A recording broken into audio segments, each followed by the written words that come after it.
നിനക്കിന്ന് രണ്ടിലൊന്നും അറിയണമല്ലേ? എടീ മീരേ, ഏ അളിയ, പെങ്ങള് പറയണത് അളിയൻ വളരെ ടോക്സിക് എന്നാണ്. ഒരു ഫ്രീഡം ഇല്ല, ഒരു സ്നേഹമില്ല.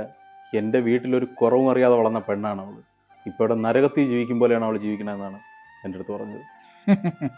അളിയാ, അവള് നിന്റെ പെങ്ങളാ, ശരിയാ. പക്ഷെ ഇപ്പം എൻ്റെ ഭാര്യ. എന്നാൽ ഭാര്യയാണെന്നുള്ളൊരു പക്വത അവൾക്ക് വേണം.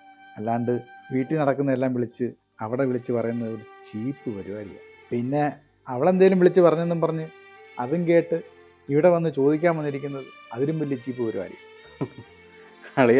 അളിയൻ്റെ ഗുണവധികാരം കേൾക്കാനല്ല ഞാൻ വന്നത്. അവൾ ഈ വീട്ടിൽ കരയുന്നു, നിങ്ങൾ കാരണം. അവൾ ഈ വീട്ടിൽ നരകിക്കുന്നു, അത് നിങ്ങൾ കാരണം. എൻ്റെ പെങ്ങളെ കരയിച്ചവനോട് ആ കാര്യം ചോദിക്കാനാണ് ഞാൻ വന്നത്.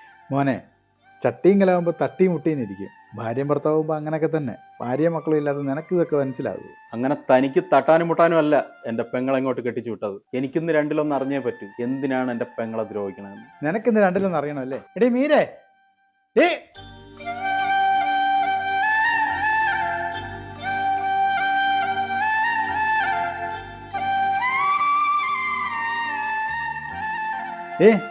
ഇവൻ പറയുക നീ നരകത്തിലാണ് ജീവിക്കുന്നതെന്ന്. നിനക്ക് അങ്ങനെ തോന്നുന്നെങ്കിൽ ഇവൻ്റെ കൂടെ ഇപ്പം പോവാം, ഇല്ലെങ്കിൽ അകത്ത് കയറി പോവാം.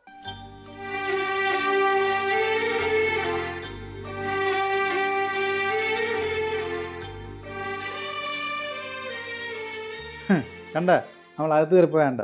നീ ഇതും കേട്ട് വന്ന നീയൊക്കെ വെറും മൊണ്ണ.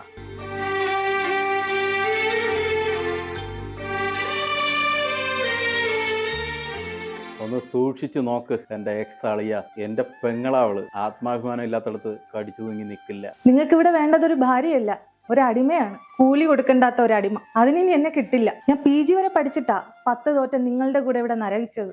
ഇനി എനിക്ക് സ്വാതന്ത്ര്യത്തോടെ ജീവിക്കാൻ പറ്റുമെന്ന് ഞാനൊന്ന് നോക്കട്ടെ. നിങ്ങളുടെ ഒരു സഹായം എനിക്ക് വേണ്ട. ഞാൻ ഇറങ്ങുവാ.